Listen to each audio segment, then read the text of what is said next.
Bienvenidos hermanos a este nuevo episodio de Tierra Buena para el Día del Señor. Estamos muy contentos de estar con ustedes, el padre diácono José Antonio Tame. Toñito, ¿cómo estás? Muy bien, gracias. Gracias. El padre Jaime Paredes. Jaime, ¿cómo estás? ¿Qué tal? Bien, saludos. Feliz año a todos. Vamos a dedicar un tiempo, un espacio mental para platicar de las lecturas, principalmente del Evangelio del próximo domingo, que es el bautismo del Señor, la fiesta del bautismo del Señor.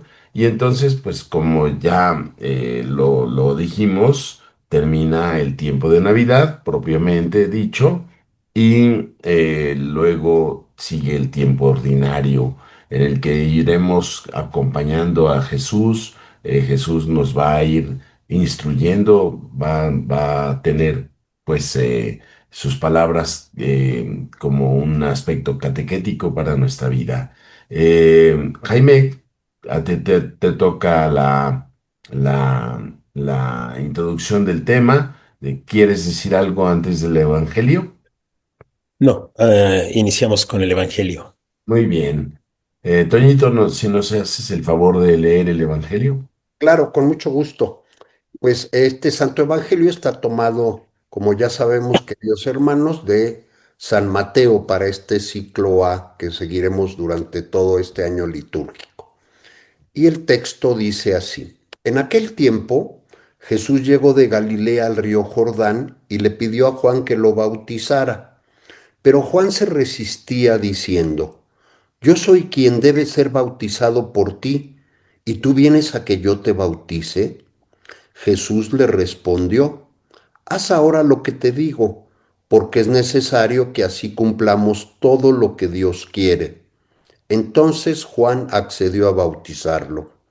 Al salir Jesús del agua una vez bautizado, se le abrieron los cielos y vio al Espíritu de Dios que descendía sobre él en forma de paloma. Y se oyó una voz que decía desde el cielo: Este es mi Hijo muy amado, en quien tengo mis complacencias. Hasta acá el Muy texto. bien. Muy bien, gracias, Toñito. Jaime, adelante. Gracias. Muy bien. Hay en el misal romano, en los esquemas de acto penitencial, cuando iniciamos la misa, un esquema donde hay pequeñas frases y donde se repite después el Señor ten piedad, Cristo ten piedad. Hay uno propio de Epifanía, cosa que no se tenía en el misal anterior, y en el actual dice: tú que te has manifestado a los pueblos, Señor, ten piedad. Ese es pensando en la Epifanía que celebramos hace 8 días. Tú que te has desposado con tu iglesia, Cristo, ten piedad, pensando en las bodas de Caná. Y tú que en el Jordán fuiste presentado como el Hijo muy amado del Padre, Señor, ten piedad. ¿Por qué inicio con esta referencia? Porque estamos dentro de la Epifanía del Señor. La iglesia ha tenido estos 3 momentos como manifestación del Señor. El bautismo también es manifestación del Señor y las bodas de Caná, de Canaán. Este, y bueno, la iglesia ha tenido estos 3 momentos para hablarnos de este misterio de Dios que se manifiesta a los pueblos, en los magos, al pueblo judío en el bautismo. Y bien, así inició un poco la reflexión, haciendo referencia a este esquema de penitencial de la Eucaristía de Epifanía. Hablemos un poco. Este domingo celebramos entonces el bautismo del Señor dentro de este contexto de manifestación del Señor, y pues un poco rapidísimamente, haciendo como un poco de historia de este elemento bautismal, de este elemento que tiene el pueblo judío, pero que, bueno, en algún momento tuvo un auge importante eso del bautismo.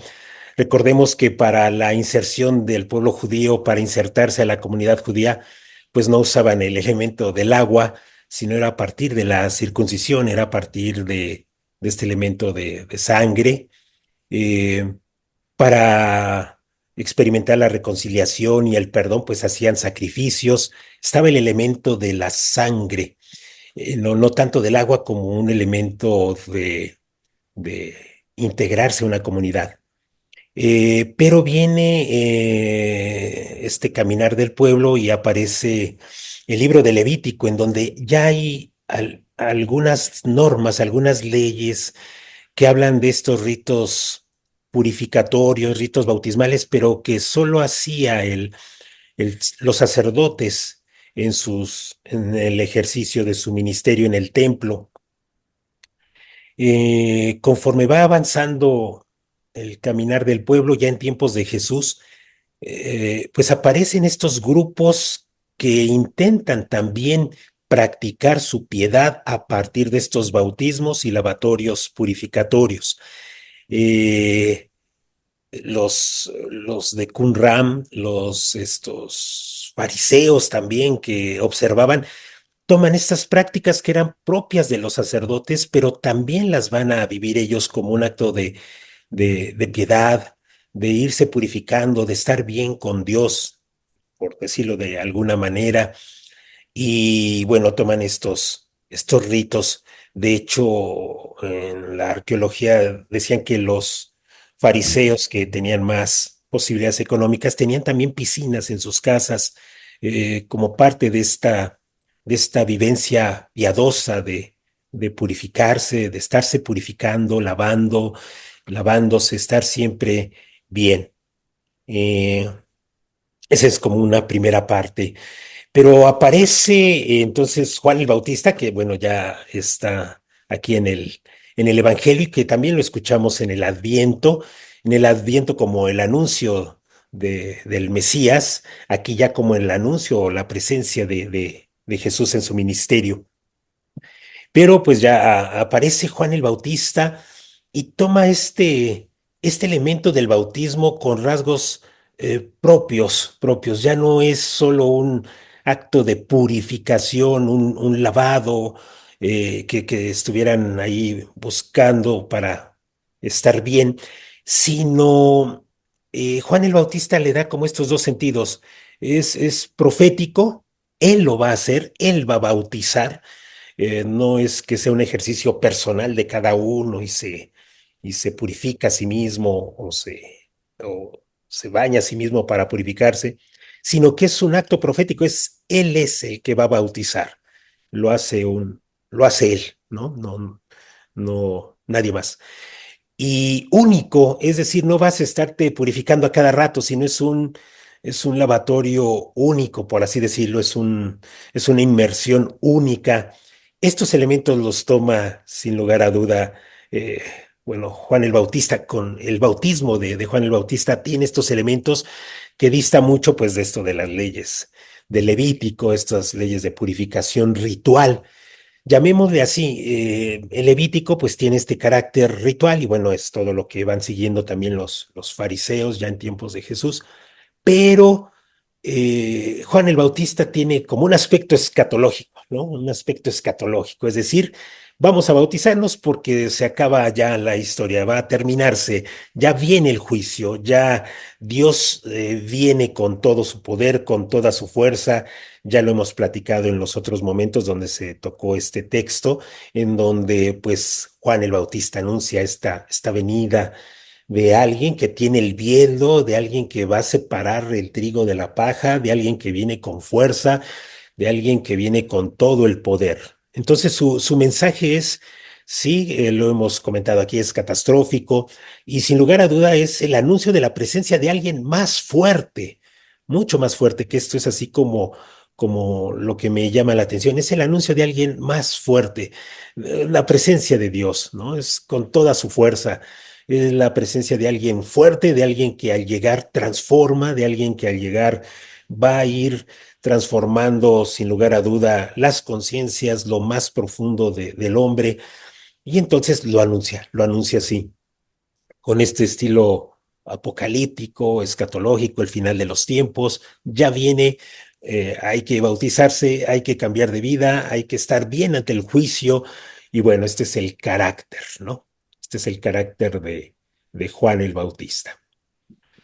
Y entonces aparecen los cristianos, toman los cristianos la batuta y, y dicen, ¿quién es este que viene con el bieldo? ¿Quién es este que viene con poder? ¿Quién es este que viene con fuego, con viento, con Espíritu Santo, con fuego? ¿Quién es este?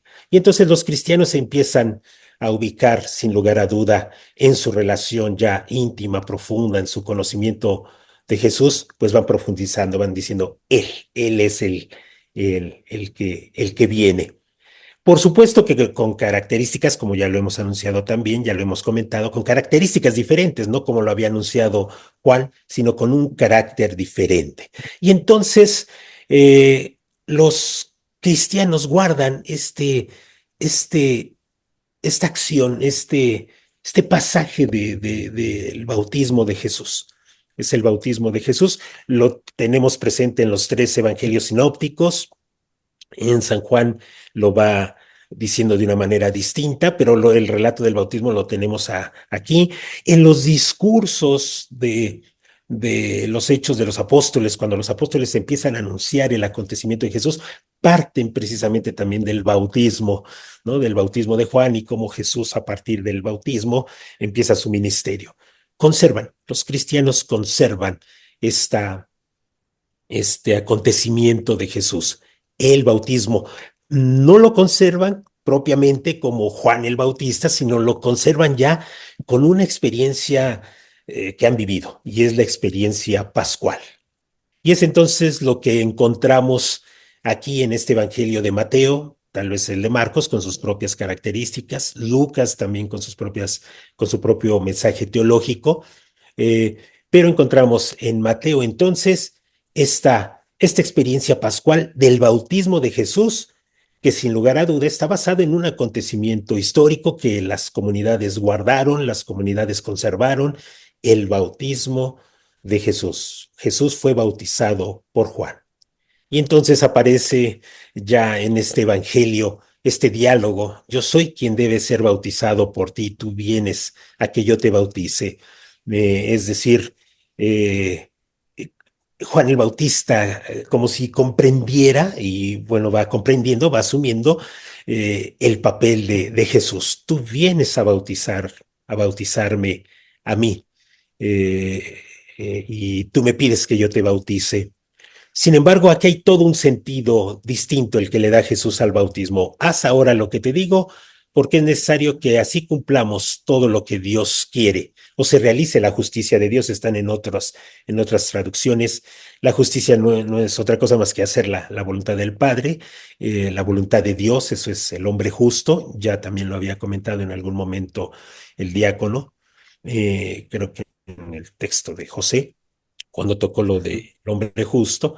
Sí, cumplamos toda justicia o cumplamos todo lo que Dios quiere. Este es el nuevo sentido que le da Jesús. Es un momento de inmersión. Jesús desciende, Jesús se encarna, Jesús toma nuestra humanidad. Eso es lo que Dios quiere y permanece con nosotros.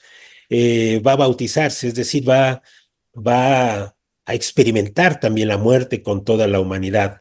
Entonces Juan accedió a bautizarlo. Eso es lo que Dios quiere. Quiere acercarse a nosotros, se ha hecho hombre para, para acercarse a nosotros, para estar con nosotros, para salvarnos, por supuesto, y está para ello. Jesús se hace hombre, se encarna, y eso es lo que Dios quiere. Ya Juan pareciera que lo va entendiendo. Tú vienes a mí a que te bautice, pero soy yo quien debe ser bautizado. Ya después, en la siguiente parte del texto es esta experiencia trinitaria, lo que va a anunciar Jesús. Por supuesto que es el Padre que que manifiesta al pueblo eh, la filiación, ¿no? El padre dice, este es mi hijo amado, en quien tengo mis complacencias, en quien me gozo, en quien me hace feliz, es la plenitud, es el gozo.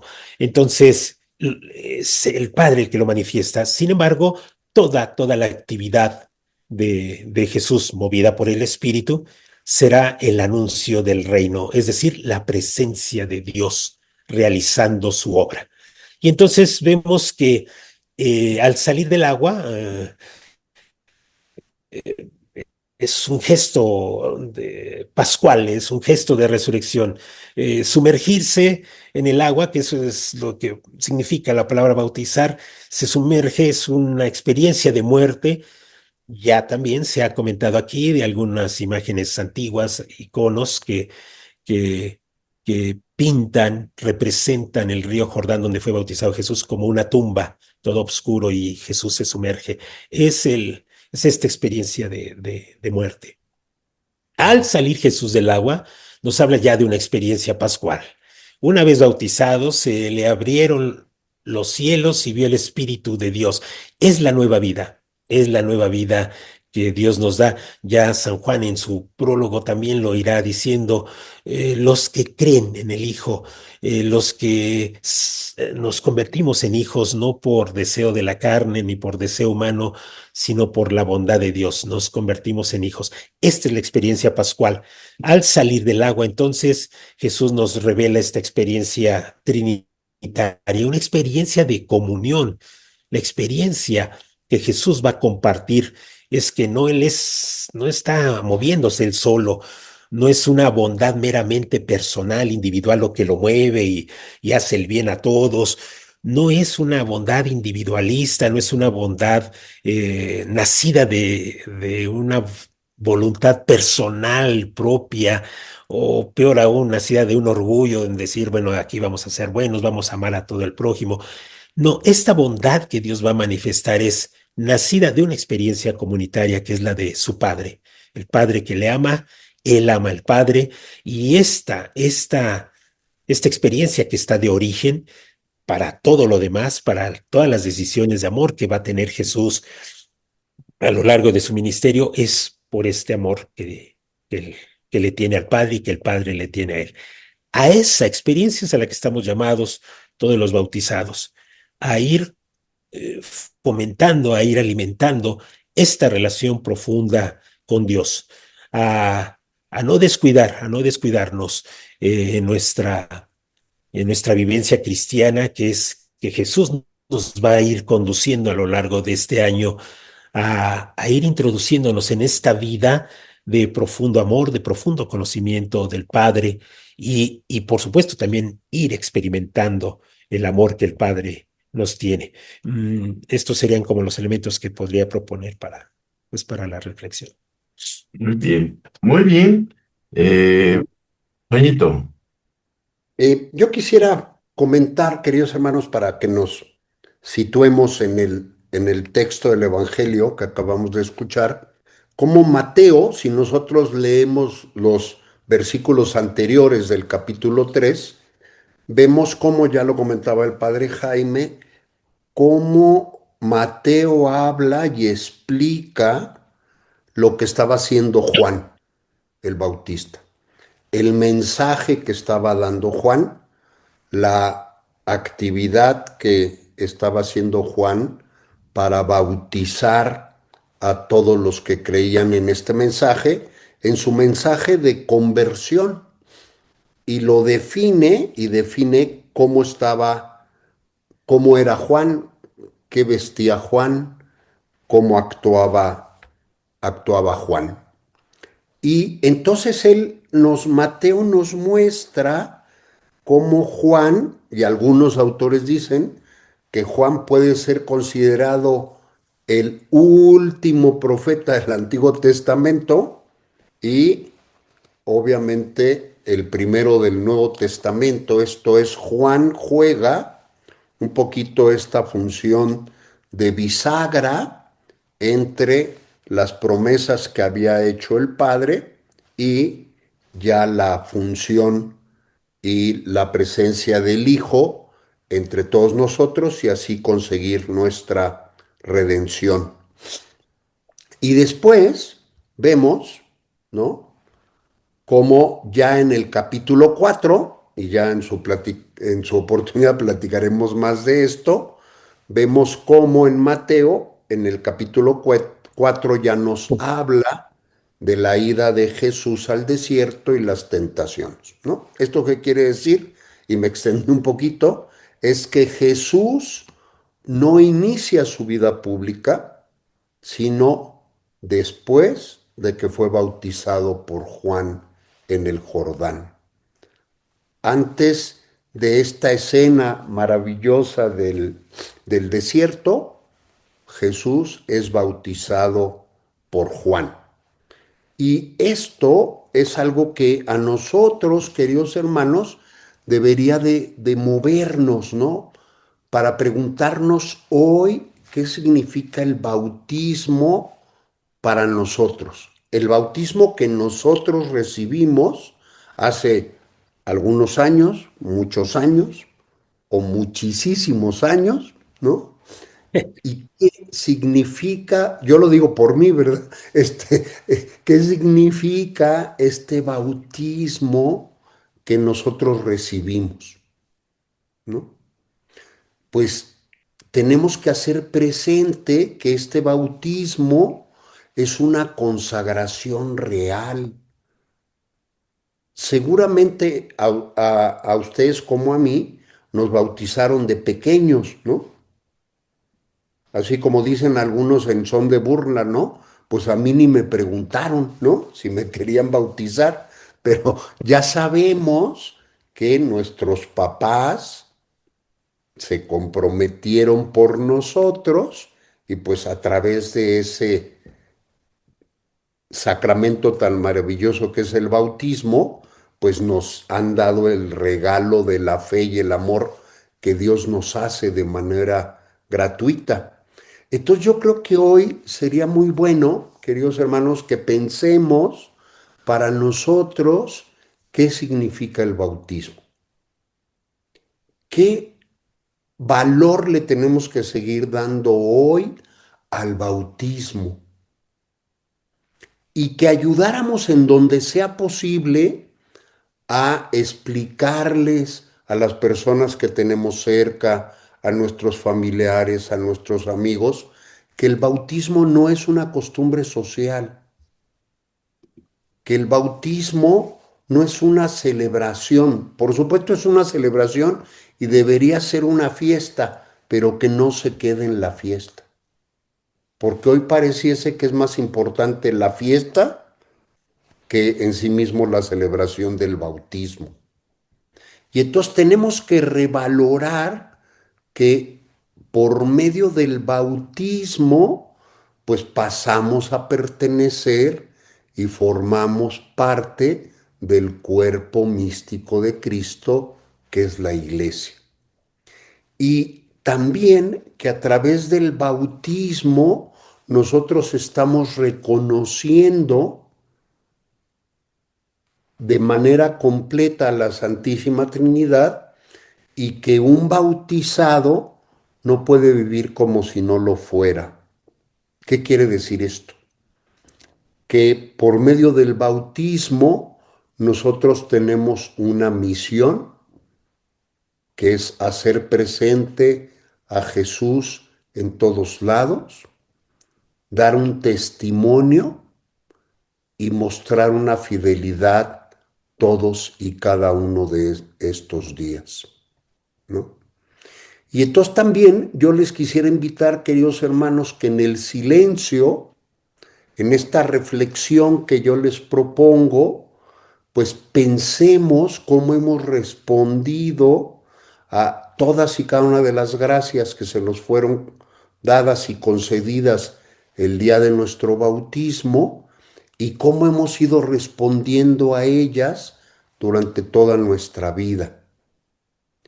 Que pensemos si realmente hemos siempre respondido a este llamado, en qué ocasiones a lo mejor no, ¿Y qué tenemos que hacer para seguir respondiendo? ¿Para qué? Para poder presentarnos a Dios cuando así sea su designio maravilloso y ya termine nuestro paso para esta vida, pues que podamos presentarnos a Dios con un alma y un espíritu y una vida que hable de que también Dios se siente complacido con lo que fue nuestra vida en esta tierra. Yo ahí quisiera dejar mi primer comentario. Muy bien, muchas gracias, Toñito. Yo me voy a centrar en un aspecto solamente, en un símbolo de este pasaje, de que los cielos se abrieron. Ujú. Eh, no es que las nubes se hayan disipado, no, no es que pues la atmósfera se haya abierto, sino que es un símbolo de que el cielo se comunica otra vez. Ujú. En Jesús nosotros tenemos una comunicación directa con el Padre. En Jesús, quien lo ve a Él, ve al Padre. Los profetas del Antiguo Testamento habían dicho que los cielos se habían cerrado. Este es el origen de esta frase de que los cielos se abren. Los cielos se habían cerrado por la necedad de los hombres, por las testarudez de los hombres. Los hombres que no escuchaban ya a los profetas, hubo un tiempo larguísimo del pueblo de Israel en el que no hubo profetas. Los profetas estaban hablando siempre al pueblo de Israel a través de Moisés, desde Moisés, los jueces, los profetas, los reyes, todo había sido una comunicación con Dios, pero de un momento al bautismo de Jesús, fueron muchos años de que los cielos no hablaban, Dios no se comunicaba con el hombre. El hombre estaba pues al arbitrio de sus impulsos, al arbitrio de sus ideas, al arbitrio de su imaginación. Por eso los fariseos tan religiosos se imaginaban cosas, eran muy creativos, para decirlo así, eran muy creativos en los ritos y en los, en las, pues sí, los ritos religiosos, en las leyes, eran muy creativos en las costumbres, pero no había palabra del Padre, no había palabra de Dios que garantizara que esas prácticas o ese modo de pensar era el genuino. Jesús va a contrarrestar mucho de las ideas de los fariseos, que eran personas buenas, que eran personas creativas, ¿no? Pero no eran representantes de la voluntad de Dios, ¿no? Entonces, el hecho de que se abrieran los cielos, bajara el Espíritu Santo, se posara sobre Jesús, nos hace descubrir a los cristianos que en Jesús hay toda de la benevolencia del Padre, el designio maravilloso del Padre, que nosotros ya tenemos una referencia que nos comunica al cielo. En Jesús no tenemos que imaginar nada, no tenemos que ser creativos de nada, sino en Jesús nosotros nos podemos comunicar con el Padre y el Padre se comunica con nosotros eternamente. Como lo dice en las palabras, las primeras palabras de la carta a los Hebreos, de muchas formas en el pasado habló Dios a nuestros padres por medio de los profetas y de toda la historia, ¿no? En estos últimos tiempos se ha manifestado a nosotros por medio de Jesucristo. Es decir, Jesucristo es la piedra angular de la mediación entre el Padre y los seres humanos. Ya no necesitamos imaginar nada, ya no necesitamos hacer ritos nuevos, ya no necesitamos pues, ser creativos, ¿no? Todo está dicho. El, el, el seguimiento de Jesús nos hace tener la certeza de que nosotros vamos al Padre. Y esto para mí es muy importante, no solo para mi vida personal, sino para la predicación. Eh, no tenemos que andar siguiendo a a los falsos profetas, ¿no? Que nos dicen que si nosotros le echamos semillas a unas veladoras, o que si jalamos el dinero para adentro y sacamos la ceniza para afuera, o que tenemos que tener una maleta bien dispuesta en el año nuevo. No, no, no. Esto, esto ya no es válido, porque en Jesús tenemos la máxima manifestación del Padre y la comunicación única con Dios. Y yo creo que, pues la creatividad, pues sí, sí es interesante, pues, sobre el mismo mensaje de Jesús. Nosotros tenemos que tener creatividad sobre el mismo mensaje de Jesús, no creatividad para la distorsión del mensaje. Yo pienso que esto es muy importante. Jaime, ¿quieres abundar en algo? No, ya ahí le dejaría. Muy bien, Toñito. Yo quisiera, si me permiten, terminar con una oración, ya, Perfecto. seguir con esta costumbre en el 2026. Señor Jesús, tú que entraste humildemente en las aguas del Jordán, no para ser purificado, sino para cargar con nuestra humanidad. Enséñanos a vivir sin excusas, sin protagonismos vacíos y sin negociar la voluntad del Padre.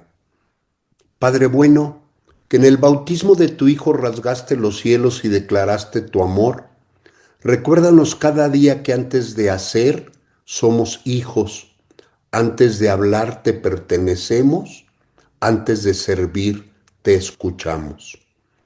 Espíritu Santo, desciende también sobre nosotros, purifica lo que está torcido, fortalece lo que es débil y ordena nuestra vida según el designio de Dios. Que nuestro bautismo no sea un recuerdo lejano, sino una fuente viva que sostenga nuestras decisiones, nuestra fidelidad en lo cotidiano y nuestro testimonio en medio del mundo. Haznos cristianos íntegros, con fe clara, obediencia firme y esperanza activa, para que, como tu Hijo amado, vivamos para cumplir tu justicia y dar gloria a tu nombre. Aquí la oración. Muy bien, muy bien. Pues esta es nuestra propuesta, hermanos queridos. Comenten, suscríbanse por favor, en los que no se han suscrito, porque pues los números son importantes para el algoritmo, no para nosotros. Nosotros predicamos y esparcimos la palabra de Dios, caiga en donde caiga, pero para el algoritmo de YouTube es muy importante los números. Entonces, suscríbanse, comenten, denos like, y pues para que este esfuerzo, que es gratuito, que no cobramos nada, siga pues en línea, para que todos pues puedan entender la palabra de Dios. Bien, pues feliz año a todos y nos vemos pronto.